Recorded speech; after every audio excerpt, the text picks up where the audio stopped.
Discover connection, awaken sacredness, become empowered. Join us for our show on Blog Talk Radio.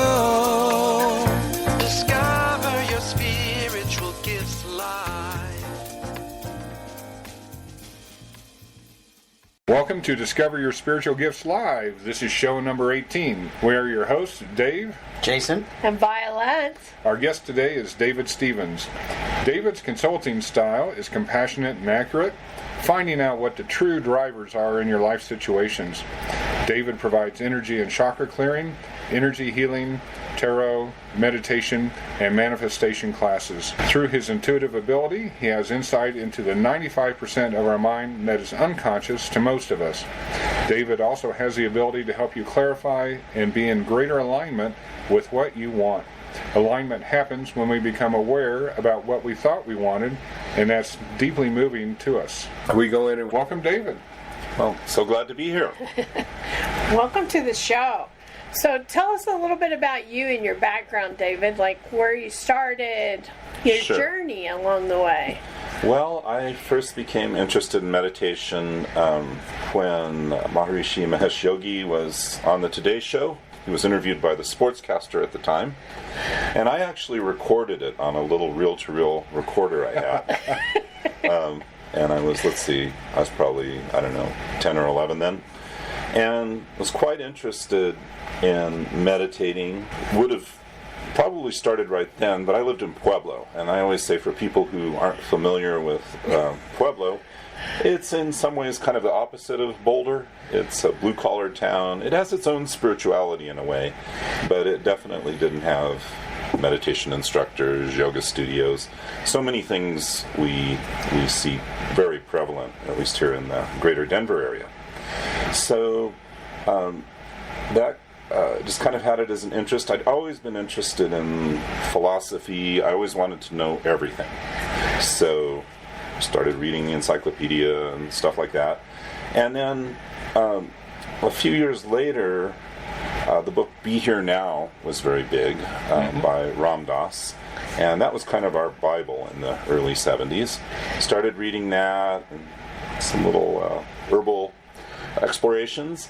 Then we saw that a teacher of Transcendental Meditation was going to come to Pueblo. So me and my two best friends got initiated and started down that path for a while. Went to Maharishi University. I'm going to my 40th reunion in a couple days, September 5th through the 9th. It's a fully accredited university, but has an emphasis on meditation and world peace. I went there a total of 6 years. Along the way, being an explorer, explored many different things. Tibetan Buddhism, started to explore Reiki, other types of energy healing. And what really got me into the intuitive work is a friend I had met at Maharishi University learned to do intuitive readings, and he wanted to practice. So in the early 90s, he would do a reading for me, 3 or 4 times a year. I went from a pretty stable job to a lot of exploring. I'd gotten an MBA, and I thought that was my path to a really easy life, easy day job, so I could do my weird mystical stuff at night. And I had the opposite experience because I wasn't pursuing things intuitively. So I went through a lot of jobs in the 90s. He gave me a reading every few months and really helped me get to the point where I realized I could be self-employed. So that happened 20 years ago in 1999, doing some accounting and business advising. And then in 2001, after I'd learned more about reading and healing, I started doing readings professionally and opened Yoga the Mind Center that is First and Broadway here in central Denver. And I opened that in 2004. Wow. Wow. That sounds quite familiar. I'm an aerospace engineer. And I got involved with this in 1983 and then really opened up in the early 2000s. So left brain, right brain. Yes, it is. Yeah. And which way that we push, right? Which way do we go? Yeah, and I still do both. I think they're kind of a nice break from each other. And it's funny, too. I always thought it would be nice if the businesses alternated in popularity, but energy attracts energy. Action attracts action. Anybody who's answered phones or worked in a restaurant or even a retail store, you'll have nobody for a couple hours, and then 15 people will come in the next half hour. So that's what happens with my businesses. They both get quite busy at the same time a lot of times, but that's just a chance for me to tune into the bigger part of myself. And even like we have our conscious mind, we have our subconscious mind, and then we have a place where we could call it the collective consciousness, where we are really all one, where we all merge. And that's the place that's really orchestrating everything that's happening in the universe. And if it's orchestrating everything in the universe, then it can certainly help one individual human being orchestrate a couple businesses. Good. One of the things I've seen in my practice, and I'm going to wonder, since you get waves, I call it the canaries in the coal mine phenomena. I look for trends, and this week it might be that a whole bunch of people show up with fibromyalgia, and it's like, okay, why am I getting this trend? What's going on energetically out there? Is it astrologically something? Is there a wave of energy hitting the planet? Since you get waves, do you get that kind of trend or phenomena? Do you see those patterns? Definitely. So my practice and yoga of the mind have gone through several different evolutions over the years. At first I wanted to teach everything through meditation, and I kind of modeled it after some yoga classes I was taking. So there was kind of a basic series of classes you would take, 3 or 4, and then we had ongoing classes that we would try to do all the energy healing and everything through meditation. A few years later I noticed a renewed interest in intuitive work and started teaching intuitive development, and had a lot of young people, and that's actually given me a huge amount of hope for the world, because pretty much everyone under 30 is, as a whole, way more intuitive than our generation. I imagine that those of us here probably were the weird kid in their high school who was into this, or their college, or their... Didn't talk about it much. Yeah, I don't know. How many of your fellow aerospace engineers followed you into this? There's no actual page 0 in your yearbook that says most likely to be psychic. Yes. That's not so. Most flirtatious. That's about as crazy as it got in those days, right? Yeah, but I definitely noticed those waves. And one thing we teach at Yoga of the Mind is that, so we are not affiliated with any religion, but I am going to use an example from the Bible, and I'll give you the David Stevens version of it. But there's a parable in there that it's easier to see the splinter in your neighbor's eye than to see the big beam in your own eye. Well, I thought about that and was contemplating it. And one ability I have, and it's been with me all my life, is when I ask for answers, I get them. I have a great ability to manifest knowledge. And so I thought, well, does that just mean we're all jerks? And, I see the tiniest fault in you, and I can't see I have the same thing times 1,000. And I thought, well, that's a possibility, but maybe there's another possibility. And I thought, well, maybe it's just kind of how things are. And perhaps through seeing that splinter in your eye, I can become aware of this big beam in my eye. So one thing I look for, we call them matches, or matching pictures. But anytime, especially if I get a bunch of clients that have an issue, I look for how am I working with that issue in myself. And it might be, the energy might be the same, we might be approaching it very differently, but there's always a match. And it tends to be easier to see in like a reading or healing situation, but I believe it goes on all day, every day. I think we're always, our vibrations always being mirrored by how we navigate through reality. Well, I think that's one of those things. It sounds so trite, but it really is true. The phrase, you create your own reality. And you certainly apply your filters to your reality of what you see, what you perceive, what you discard, and also the type of people you bring, the type of emotional reactions you have, and all that. And so when you get these people say, oh, poor me, all this stuff always happens to me, I have nasty relatives, I have bad bosses, and all this, it's kind of like, if you can step back out of that shell a little bit and start seeing what's going on, why are you manifesting this, why are you creating this, why are you attracting it, all those types of things. Yes, yeah, very, very good. I think, and so that's one reason I like about one thing I like about my approach is that, it's not only doing things to help people, and I always say, I do this work because when somebody tells me I've really helped them, I feel infinitely rich on all levels. It's the best feeling you can have, and I get that many times a week. It's really, really quite wonderful. But we also do this for self-knowledge and self-growth, and through becoming aware of that beam in my eye by seeing the splinter in my client's eye, I can become aware of myself. And otherwise it can be challenging to be aware of yourself because you're always with yourself. It's kind of hard to measure your progress because you're always with you and you acclimate to however you are. It's kind of like I'll use a health situation as an example. So I had a genetically flawed mitral valve in my heart. It took a little over 50 years to start to cause problems. So you don't notice it until I had an audible heart murmur all of a sudden. And I'm losing my train of thought. I'm sorry. It'll resurface. It will. It always comes back. Let's move on, and I'll probably think of it the second we move on. Okay. So I want to bring up one of the big questions that people always have is, how do you deal with ego in your clients, and how do you find a healthy balance? Okay. Well, I have a little problem with the ego, being egoless idea. I agree with it, but I've seen people, and I've probably been in this too, that, I'm more egoless than you. Well, of course, that's egotistical. Darn it.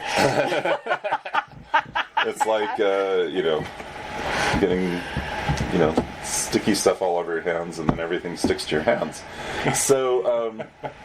So I prefer to work with the concept of neutrality. Because if I'm truly neutral, and that's one thing we teach, and if anyone's learning to do readings and healings, consider trying on these qualities. Certainty, seniority, and neutrality. And neutrality means that it's kind of like, I have an old baker's scale that I inherited from my stepfather. He was a baker at the State Mental Hospital for 40 years. And they bake by weight when you do big baking. And so it's the type of thing you could put a container on it, empty container, zero it out, and then you could put a pound of flour or whatever in that container. So that's what neutral is. We zero ourselves out.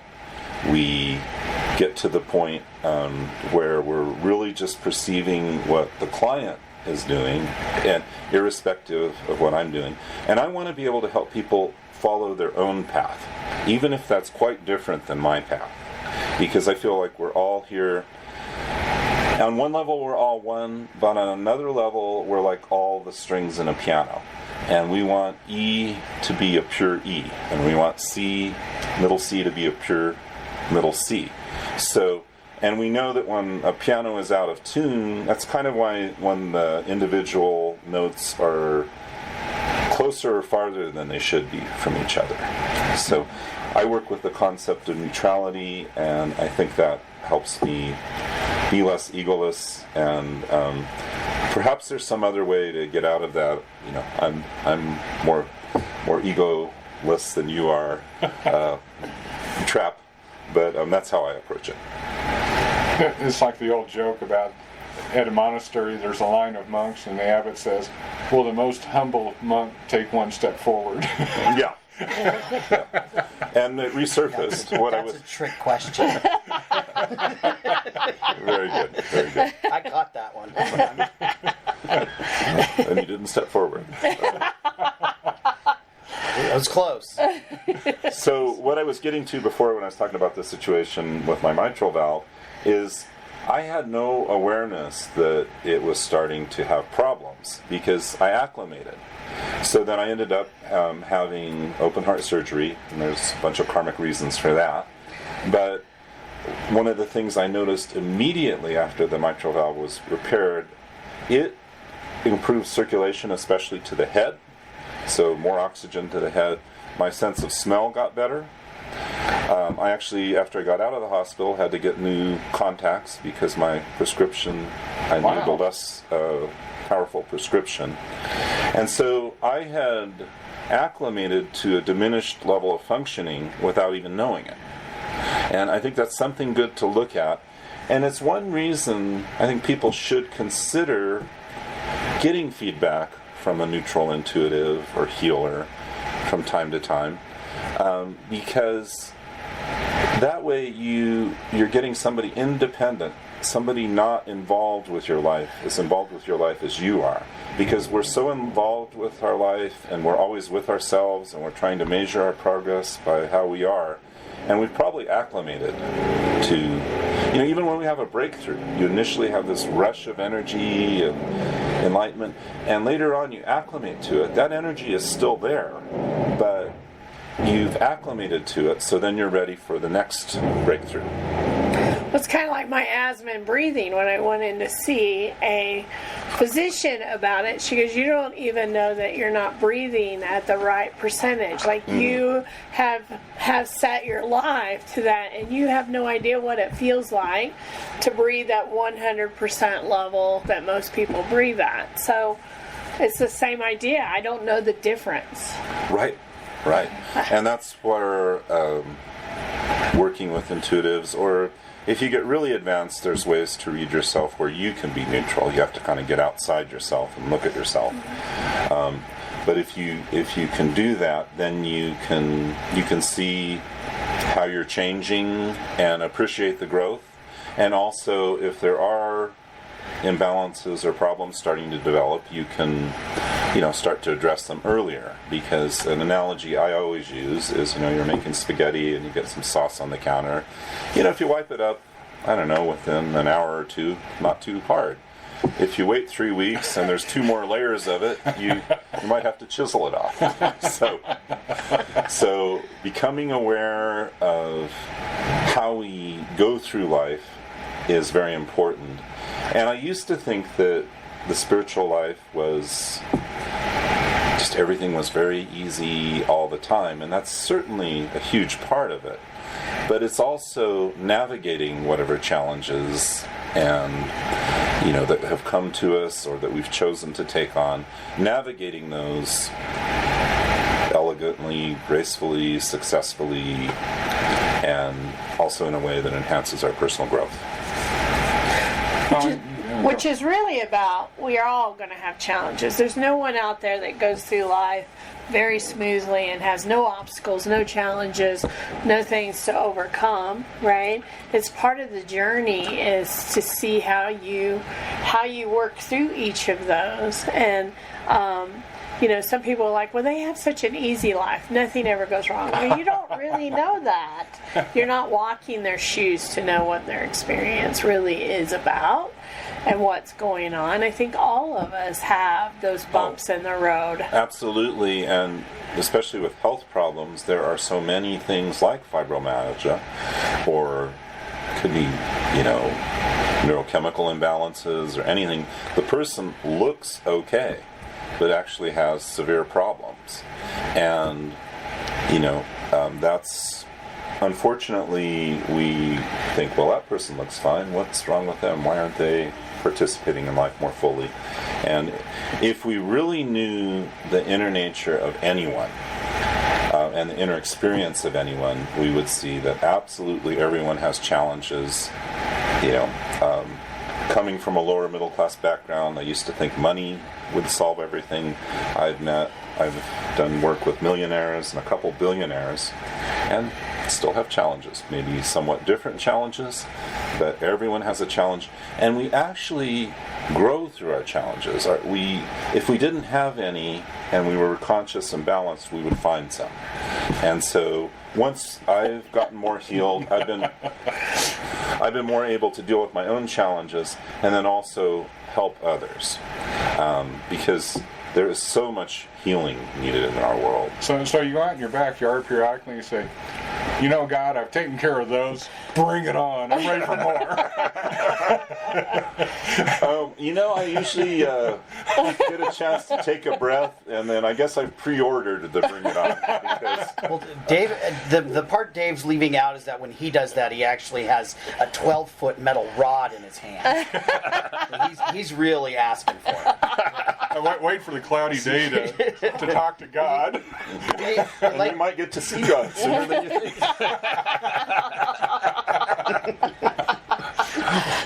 Dave's already well over 6 feet, so a backswing with a golf club is basically the same thing. That's great. That's great. I like what you say about how everybody's got their own set of things they're dealing with, and it really is all relative, right? Because your problems and your challenges are what you're supposed to be doing, and people are so often caught up in, what's my purpose? What am I supposed to be doing? Well, you're already doing that. That's already happening. And if you take a second to recognize that we're in a highly accelerated growth environment on this planet as a whole, you don't have to be so caught up in the mission and this is my message to the world, which there's nothing wrong with that, but the commitment to that and what it takes can be confining. And those of us that see somebody that's a guru and this is their thing and this is what they're doing to the world, in some cases you don't recognize that they're actually a slave to that. They're a slave to that success or that fame or putting out a book every 6 months or whatever that is. And personally, I want to eat a hamburger and I want to walk on the beach. I want to do things that are, that help you enjoy the planet. And jet setting, while that sounds beautiful, it gets old just as much as staying at home every night for a month gets old. So it's all relative to your situation, and we're all pretty much active in what we're supposed to be doing. And taking stock of where you're at right now can really help you take a look at the challenges and go, okay, I can really get something out of this, no matter how small or how big it is. Yeah, one thing I say, like a lot of people think I really want to be on my spiritual path. I really want to know my life purpose. And I can empathize with that. It's something we all want to know. But if you think about it physically, okay, I'm in an office here, and this part of your store, and my path out of here can't be far from me. My next step is always right next to me, in one direction or another. So, in a certain way, we can't help but be on our path. But by becoming more aware, I think we can appreciate that more and get more out of it, and also accelerate our journey. And I think a lot of us are experiencing increase in intensity and increase in acceleration of awakening. I get so many people, often young people, often young men, who come to me, and they're starting to have spiritual experiences which are way outside of their mindset they grew up with. And they at least leave knowing they're not crazy, and if they're ready, then I can help them take their next steps on that journey. And it's just so cool seeing all this spontaneous awakening, because there's a lot of it. And when I used to teach intuitive development in the early 2000s, we'd go through a 9-week class and people would just begin to turn on their clairvoyance toward the end. They'd have a lot of, I don't see anything, I don't see anything, I don't see anything. Now, I just finished a class. The age range was 18 to probably 52, and it was rare for anybody to be doing an intuitive reading and not get something, not get some image or feeling or knowingness about what was going on. So that's very encouraging to me, because I think if all of us were 6% more intuitive, our whole world would change. We wouldn't follow lies. We'd be much less likely to be manipulated. We'd be much better at figuring out where is our optimal place and what do we need, and where one of my mentors says, are you singing the song you came here to sing? And that's what I want. I want all of us to sing and to fulfill whatever purpose we have, and then I think collectively we'll be able to have a better society and a better world. You use the term in your intro material, alignment. What does alignment mean to you? How do you define that? Well, alignment, the first level of it is, and it came from one of the first talks I did, why don't I get what I want? Or what happens when I don't get what I want? So think of the little pyramid on the dollar bill, and there's the top pyramid, which is not attached to the base, which is like our conscious mind. And then we have a much larger base. So conscious mind, larger base is our subconscious, and then this universal collective consciousness. If the subconscious and universal collective consciousness, if the larger base is going one way and our conscious mind wants to go the other way, it's not going to happen. So we either have to get in alignment with how our subconscious is going, or clear and input some new ideas in the subconscious so it's going in alignment with the conscious. And when alignment happens, that's when we have this wonderful experience. I call it being on a roll. So it's when you want to talk to somebody and they call, and you need to go somewhere and a parking space is right in front, and you think, wouldn't it be nice if I had this opportunity? And I actually have been thinking the last few weeks, it'd be nice to do some radio, and here we are. I love alignments. Yes. Right? And now, for me, it's like being in the flow. Everything's flowing really easily. You kind of feel really good about what's happening.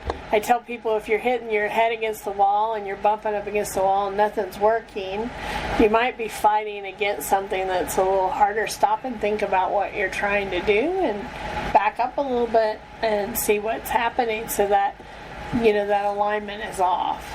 So how do you get into alignment? What can you do when you feel like you're not connecting really well to everything? Is there... Well, one thing I would say is life is all about flow. And sometimes when we're pursuing a very idealized picture, pictures are static. They don't move. And so if we're pursuing something very idealized and perfectionistic, kind of like that, if I was really spiritual, I wouldn't ever have any difficulties, and I'd just be basically laying on the couch eating bonbons all day. Well, life wanting us to really deeply grow isn't going to support that vision. So part of it could be looking at those, and also looking at, we call them should goals. So anytime we're doing something because our parents or our partner or society said we should, and it's not something that's really deeply in us, we'll be minimally successful at it. And sooner or later, this happened to me in 1999 after going through a lot of jobs, and I'd been self-employed kind of part-time. I finally, through readings and healings that were done for me, got the courage to be self-employed, and I made more money. I get along with people really well in as clients, but I don't seem to do so well with employers.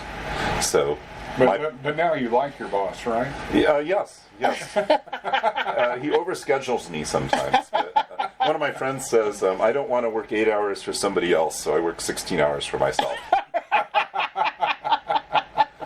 But I love every minute of it.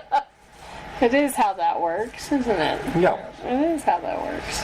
Well, we're going to take a break right now, and we'll be back after this brief little announcement. So stay with us. Hi, I'm Vialet Rayne, Master and Teacher of Sacred Priesthood in the Mystery Schools here at Discover Your Spiritual Gifts. This is a program that I offer about once a year. We take on students to start this program. It's an 18-month program, which means there are 13 classes. We teach a class once a month, and we skip months with holidays. And on this path, men and women can come together to become sacred priests and sacred priestesses priestesses of the Order of Melchizedek. The Order of Melchizedek is the oldest sacred priesthood on this planet. It was mentioned in the Bible and still exists today. This is about walking a path of beauty, sacredness, and service. It's about learning how to be a magical creator of your own life and using the universal mysteries to create whatever type of life that you're looking for. This path is filled with magic, about learning prosperity, about creating, about sacred geometry, about Kabbalah, about learning about the ascended masters, the archangels, the elementals, including dragons and fairies and unicorns and the mermaids. It brings all that universal wisdom together to create a way for everyone to have that joyful and abundant life that they've always wanted. I hope that you will check out our website under classes and look for Mystery School or look for Sacred Priesthood and find out more about these classes and what we have to offer. I look forward to seeing you in class, and I hope to see you really soon at Discover Your Spiritual Gifts. Well, welcome back. Our guest is David Stevens, and we're talking about all kinds of cool things on what his practice does and what his business does in terms of helping people.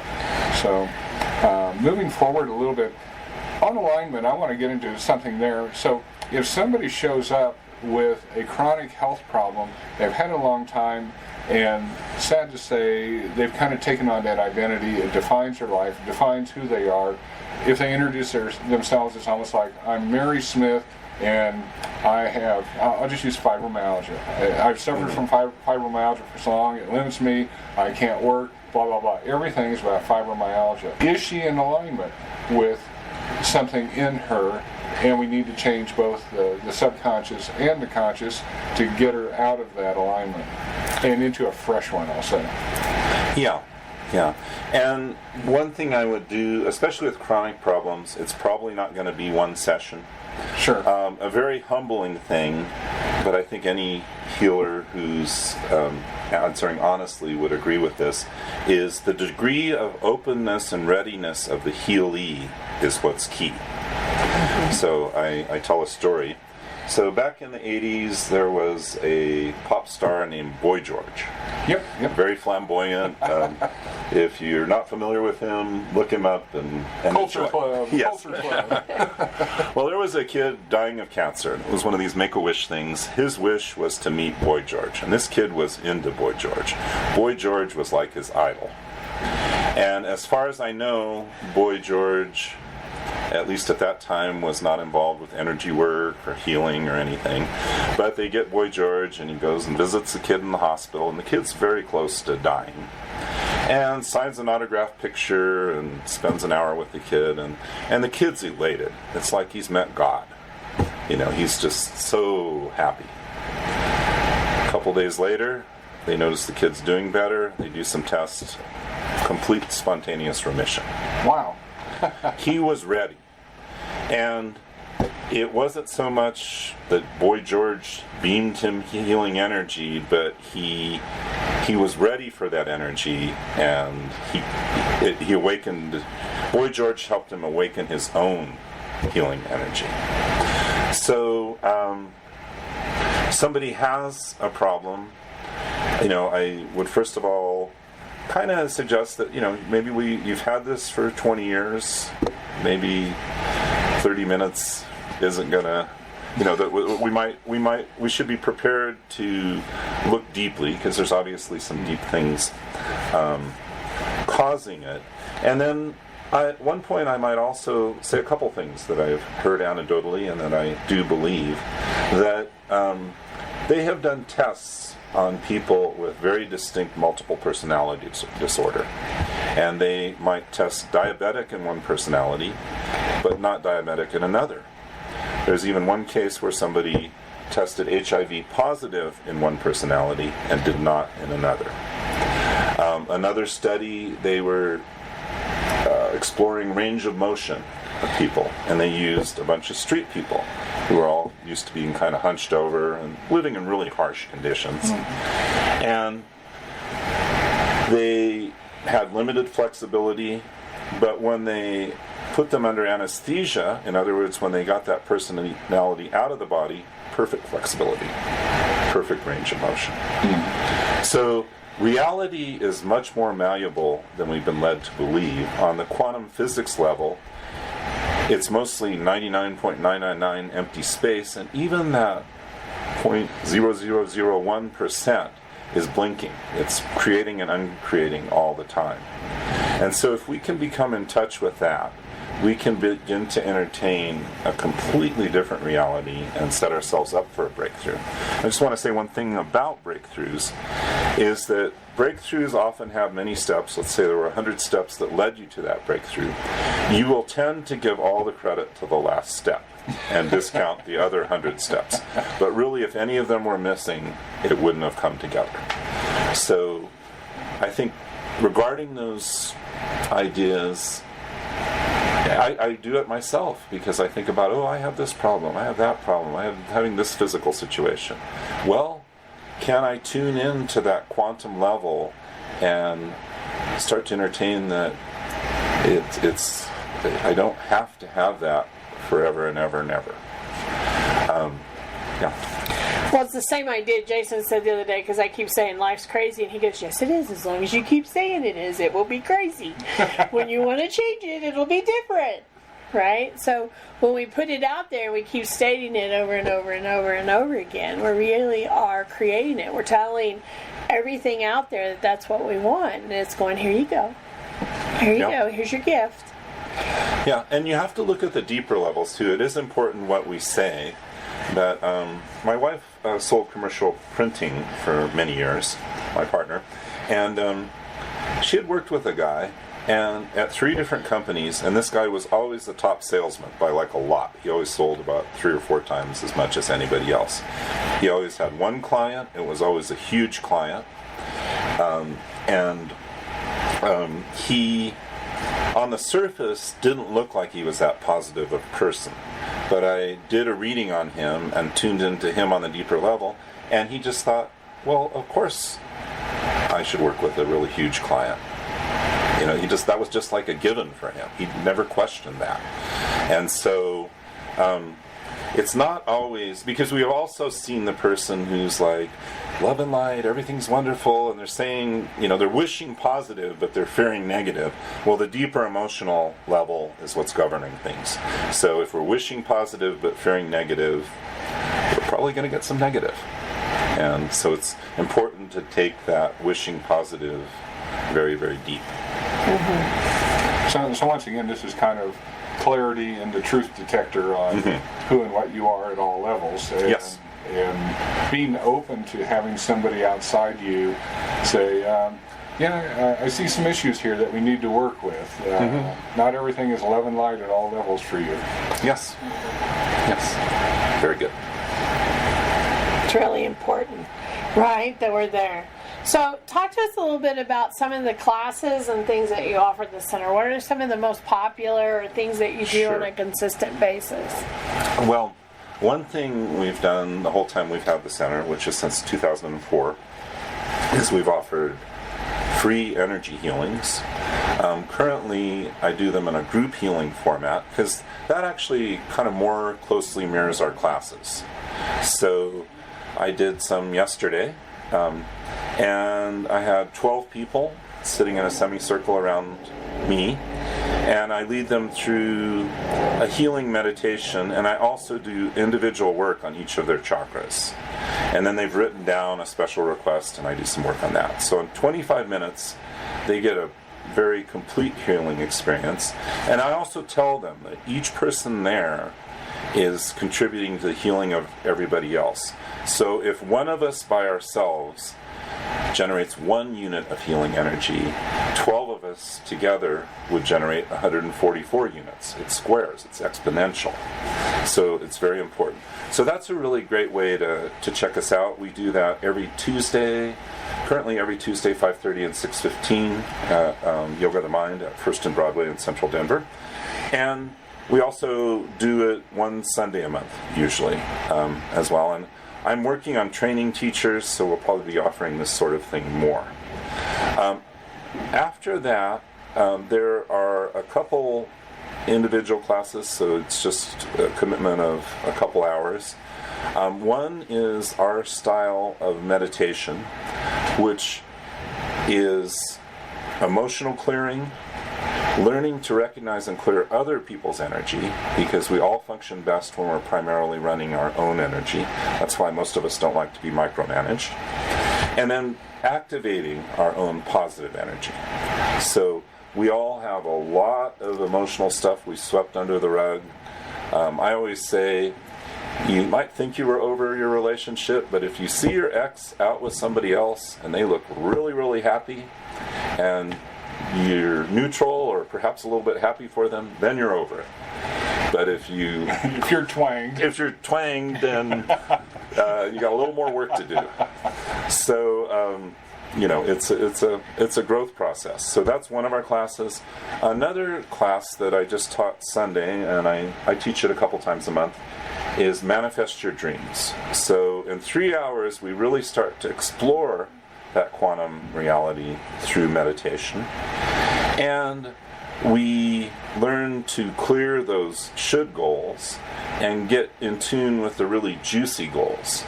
Some people will say, I have trouble being motivated. Well, if I'm really doing what I want to do, I have zero trouble being motivated. When I had heart surgery, I was teaching 3 weeks later because I wanted to.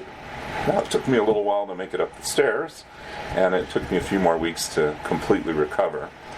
But if you're really pursuing your juicy goals, you automatically have motivation. And I teach, in particular, a really great goal-setting meditation where we 3 things are necessary for a manifestation. Intention, that's the what. Attention, that's the positive energy. And then no tension. That's releasing it and trusting the universe to have it manifest. When we plant a seed, we don't plant the seed and then dig it up every day to see how it's doing. That will disturb its growth. It's the same with this. So that's another class. And then my partner, Rochelle, teaches an amazing Taste of Tarot class. She's invented a mat with simplified versions of all the definitions, and she can get you reading tarot in 2 hours. And that's great, because we've had people who've taken that class and started to practice with friends and so forth, and at least become a reader for their friends, and some of them have started to do it part-time professionally. So I'd say those are 3 of our classes. Then we get into people who are really interested in learning about energy healing. I have a 9-week intuition and energy healing masterclass I teach 4 times a year. And then ongoing classes. There's always more to learn. It's a little bit like ballet dancers, even if they're quite advanced, still go to class. Stevie Wonder, a brilliant singer, started his career when he was 9. Took some voice lessons in his 20s. And I saw him interviewed when he was in his early 60s, and he said, that's why I can still sing now, because I was good before, but I became much better when I studied. So there's always room for more improvement, and I have some dear students who studied with me for quite some time. Not because I make them sign a 5-year contract or anything, but because they're getting so much out of it. That's something else too about this work is someone might be dragged to a class by their significant other, or I don't do this anymore, but I might have talked them into coming to a class and it's really not for them, and it won't go far. It has to be in them. They have to want to do it. So that's why word of mouth is great, and we do some other things to let people know we're around. But it has to be something that somebody wants to pursue, because some people, and even some people interested in spirituality, when they start to run into that huge pile of stuff they swept under the rug, they tap out. They don't want to work through it. But if they're willing to start, it's often not as hard as it seems. It's a little bit like pushing a stalled car. That first couple feet is a bit difficult, but after that, you get some momentum and it becomes easier and easier and easier, and more thrilling. Because the thing that's so great about growth, I've heard, people, another growth experience. Well, Are you focusing on the challenge of clearing that stuff under the rug, or the opportunity of how much more capable and how much more fulfilled and how much more true love and light you'll be channeling into this plane when you clear that? That's a really, really great point. Yeah, you're clearing stuff out, you're dealing with it, but what you're really doing is setting yourself up for incredible success as a result of doing that work and opening what's coming to you and what's possible in a wider view. Yes, and I actually think that not that we have to judge everything by how we're doing as a society, but I think that as this awakening happens, and it's kind of a quiet awakening, it's not announced in the news, but those of us on the ground, we see it. I see more wonderful centers and stores like yours. I see more interest in this stuff. And like I said, if even 6% of us started to open to this more, the whole vibration could change, and we could literally have world peace and a much more heavenly existence. There would still be challenges, but they would be on this higher plane of fulfillment rather than this, oh my God, I don't know if I can take this one more second. Well, it reminds me a whole lot of what I saw going through school. I discovered I wanted to be an electrical engineer in 5th grade, and I was privileged to be in some accelerated classes that continued on into junior high and high school. But there's a big difference on the personality and the success, I think, of a lot of kids who go through school, and one group of the kids think the teachers are here to punish us. This is a grind. They give us homework just to weigh us down, and the other group that says, I honor the teachers, I know that they're trying to give me this knowledge so I can move forward, I see education as being an incremental process, and I keep getting prepared for more and more stuff, and it can't be in any other way in reality. Two very different mindsets of going through school and taking advantage of the opportunities. So I see it also on personal development, especially when somebody points out, wow, you've got some energy issues here. You've got some possibly personality issues here that are interfering with your growth. Can we talk about it? It's not because I'm here to lord it over you. It's not because I'm saying I'm better than you. It's because I am sincerely interested in you moving forward. And at this point, this is what I'm getting in terms of your obstacles. And I want to see you get past those. And so don't shrink away from them and say, well, they may be my problems, but at least I know them on a day-to-day basis, and I'm not willing to give them up to get more problems. Trying to get past that mindset. Yeah, I think that's a very good approach. Yeah, you need to kind of be ready to work. It does take work. It's not easy. It's not. No, it's not meant to be easy. It's meant for those that are really want to work at it and grow and move forward. Yeah. Go so far.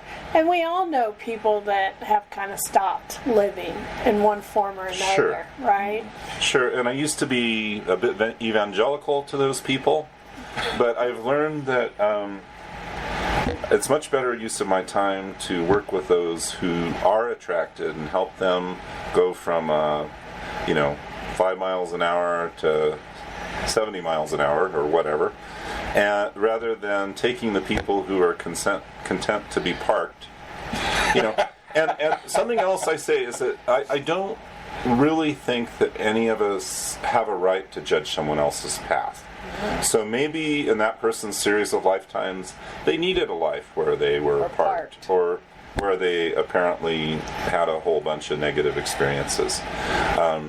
Even when I do readings and healings, and I have a lot of confidence in my intuition, but I always tell people, if you deeply feel you should go left, and I see huge benefit to you going right, yeah, consider going right. But if after considering it, you still want to go left.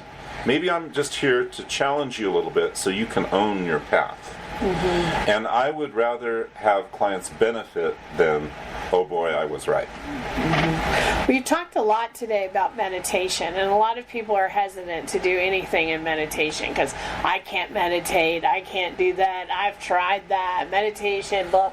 What do you tell those folks that about meditation? What is your your view on meditation and how everyone can meditate. Well, everyone absolutely can. I think people do themselves a disservice because they've heard meditation is making your mind go perfectly blank. And that does happen, but I've been meditating for nearly 50 years, and it's a gift, an occasional gift, even now. It's more, but it's very unrealistic to expect that to be your first experience. It might be, but you're not failing if you don't. So we teach people a technique of emotional clearing and clearing other people's energy and bringing in their own positive energy. And I say, as long as you do the technique, you'll get the benefit. Sometimes you'll have this wonderful meditation where you feel like the heavens have opened up, and you just have all this knowingness and all these wonderful energies. And sometimes it'll be rather routine, kind of like let's say you decided to start exercising. You hadn't exercised much before, and that's something else I say. If you haven't exercised, 10 minutes every day is going to be way better than an hour and a half once a week. An hour and a half once a week is just going to make you sore and probably make you give up the whole idea. But a little bit every day, even just a few minutes, can start to help you clear. And then the other thing is just realizing that in the meditative process, thoughts are no barrier to meditation, noise is no barrier to meditation. Sure, we'd all like to meditate in a really nice, quiet, wonderful place, but I've meditated on buses, planes, anywhere you feel safe closing your eyes. And it's much more important to do it regularly than where you do it. So I think it's kind of removing that judgment of their experience and also giving them a vision of the growth that's possible through meditation, because that 10 minutes a day, and then at some point you'll probably want to do a little bit more. Over time, my approach is a bit more of a yin approach, yin like yin-yang, Chinese medicine. So some people like to teach these blowout weekend seminars and your whole life's going to change, and I think that's a good vision to regard, and I've gone to a lot of those seminars. But I think that operating our mind, body, and spirit and growing to our full potential is certainly as involved as learning to play the piano. And if you were a beginning piano player who basically just knew where the keys were, I could take you to the weekend piano intensive, and you might go to more advanced beginner, but you're not going to go to concert pianist, most likely. I do believe anything's possible, but I'm just saying, probable. And I think too, sometimes thinking that we should be able to transform everything in one weekend and so forth is a disservice, because we have that initial inspiration that came from that seminar, and it starts to fade. Maharishi, the first person I studied with, had a great analogy. In rural India, they dye cloth. They put it in the dye, and then they put it in the sun. And when they put it in the sun, the color fades, but it becomes fast. It becomes permanent. And then they dip it in the dye again, and then it fades in the sun. So that's how I like. You meditate, and you open yourselves to more of these realities, and then you integrate them in your day-to-day life. And then you do that again. And if you can get on a routine where you're doing that regularly, you'll look back and you'll be amazed at the progress you've made.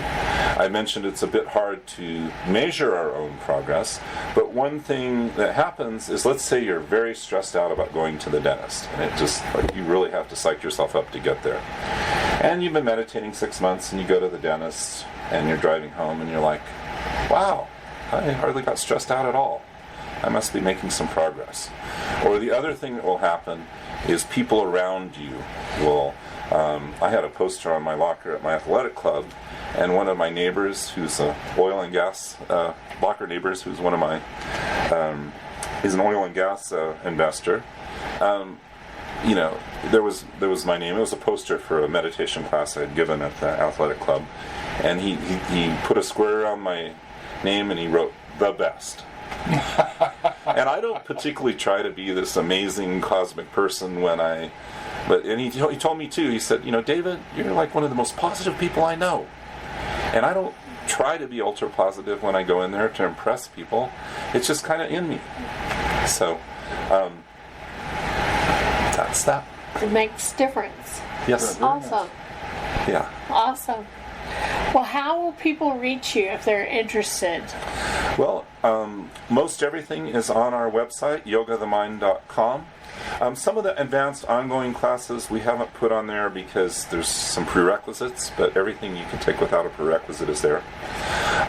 You can contact me through the website or davids@yogathemind.com, or call or text me 303-668-2358. That's 303-668-2358. And I love this work. I love hearing from people, and I'll get back to you, and we can have a conversation about what might help you advance on your path and what might help you fulfill your destiny. Are your classes daytime, evening, weekend, all of those? All of those. And I'll say something else too. If you have 4 people who want to take a class, let me know. We'll open it up to everybody else, and probably we'll have quite a few more people who want to come. So we're willing to do them whenever, wherever people want. We do them mostly at our center at First and Broadway, and mostly evenings and weekends right now, a few daytime classes, but I had a class for a while, and I had all these women, I called them the country club moms. And so they're affluent women who don't work outside the home. And that actually I had a lot of compassion for them by the time I got to know them. I thought, they have the easiest life in the world. And then I realized the expectations that are put on them. They're expected to look perfect, what our idealized, socialized version of perfect. And they're also expected to raise perfect children. Those are 2 pretty challenging things. But one of them in particular, I helped.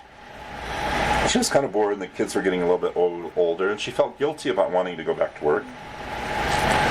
And we did some readings, and she went through the classes, and I said, really, you're modeling a great thing if you go back to work in this profession that you love. And she went back part-time. And it was right. And she's now it's helping her make the transition, because just this year all 3 of her kids are out of the school and are out of the house and in college, and so she's already restarted shifting from mom to working professional, and it's also helped her and her husband with many things. So It's pretty awesome. yeah, so that would be how to contact us, and if you want to just sample it, consider coming to one of these group healings. I do currently on Tuesdays, and I'm probably going to start doing them a few other times during the month. We take donations, but really your presence is what we really want, because you being there will help amplify the healing energy, and it will give you a good sense of what we're doing, because I respect many different teachers. We have many different paths. Whenever I see a place like we're in right now, I'm like, God bless that place. I hope whoever needs what they teach there, they get it, and I hope they get everything they need. And I do think it's good for people to use their intuition when pursuing teachings, because you want to be with someone who is right for you right now, and be open to that changing over time. I think I'm kind of working against my ongoing student idea, but definitely if a student has learned all they can learn from me, I want them to Find their next teacher. yeah, find their next step. It's kind of like grades in school. You might have really loved your 5th grade teacher, but when you're 25 and you're still in 5th grade, it might be time to consider another teacher. That's a whole different set of issues. Yeah. It's a whole other show. It is. I think we've touched on a lot of things, and it's been delightful speaking with you all, and being on a show that really goes so deep. Well, thank you so much for coming. Thanks for coming up today. We really do appreciate it. You heading out. Dave, you want to close us out? Sure. I'll second that. I appreciate you coming here and being so open with us, and it sounds like you have a great program. Our next show is going to feature gifted naturopath Sylvia Flessner, who's from Austin, Texas. This should be a great show, so thank you for listening today, and keep joining us. Take care. Hi, my name is Julie Kay. When I was in high school in Soviet Union, I had an uncle who was a scientist who started introducing me to the world of unexplained. We looked at the past lives hardly discussed in the Soviet Union at that time, other galaxies, stars, planets, UFOs. That was all forbidden in my country by the government and did not show up in the media. When I was 16, one day I was sitting with my grandma outside of our home, looking at the stars, and thought how cool it will be to have this knowledge. Well, I was very interested in all these things. I went to college and kept silent on this subject and got a business degree. I read the Bhagavad Gita and the Mahabharata, which were gifts from my uncle. I had no one talk about this after my uncle passed, where the past lives and stories was fantasies. They didn't make any sense to me, how you can die and be reborn again. I was always interested in the UFOs and ended up seeing them on a plane flight in 1986. That seemed to answer my question about the universe, what is out there. I kept reading many books. I ended up with the Dolores Cannon books. And so on a YouTube interview with her, her work seemed to make a lot of sense with the people, the planet and the universes and the parallel dimensions and parallel realities. She came up with the information that connected clients who didn't know each other. She put the puzzle together. I had a session and I was wondering if I can have a session with someone. I had a session with one of her students and I was so clear. I found out that I could be trained in this, so I pursued hypnotherapy and then becoming a past life practitioner. So I had a second session that provided a lot of answers to me. I now provide this type of the session to client at Discover Your Spiritual Gift based on the Dolores Cannon regression system. It starts with the client providing a list of questions that will be answered during the hypnosis session. This work gives me access to a person's subconsciousness. The subconsciousness has answered to any questions the person has consciously about their life. The subconsciousness can show the right answers and fix any problems the person has in their life. Health, relationships, changes that are desired. They can even connect to loved ones who passed. I'm available at Discover Your Spiritual Gift on Mondays. You can reach me at 303-523-8412. Thank you and have a good day. Hi, I'm Vialet Rayne, Master and Teacher of Angelic Reiki at Discover Your Spiritual Gifts.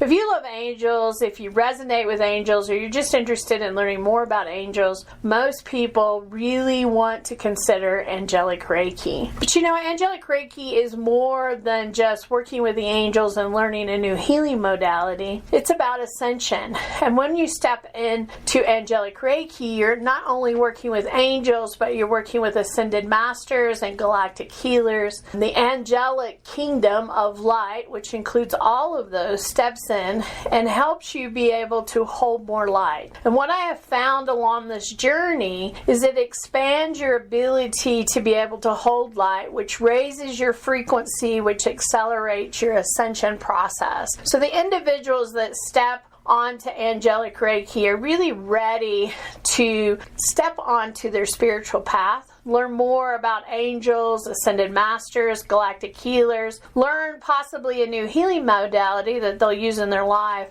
but also they're ready for those major shifts in their lives to really be on their spiritual path and take their journey to the next level. If you've been thinking about Angelic Reiki or you'd like to find out more about this beautiful modality, please don't hesitate to contact me, Vialet, at discoveryourspiritualgifts.com. gmail.com, or check out our website under classes. You will find Angelic Reiki there with lots of information about this program and the benefits of taking this course. We hope to see you in class really soon, and I hope to see you at Discover Your Spiritual Gifts. Hi, this is Dave Barnett, better known as Dave the Mystic. I am a long-term aerospace engineer, but back in 1983, I had some events in my life that forced me to reconsider how reality works. I became involved in healing, channeling, meditation, and developing my psychic gifts. Over the years, I continued to work with these, and I had a wonderful opportunity in 2003 to take 4 years and really delve into all forms of healing, and along the way, other gifts showed up. I am now working at the center full-time, and I'm happy to offer work with past lives, with working with subconscious core beliefs. I do a lot of work with energy and entity clearing, and since I do this always long distance, I can do it all over the world. I also work with karma burning and with soul retrieval and soul splinter return. I'd be happy to work with you. Please feel free to give me a call here at the center, and we can set up an appointment. My direct phone number is 303-902-5323. Thank you and have a great day. Discover connection, awaken sacredness, become empowered. Join us for our show on Blog Talk Radio.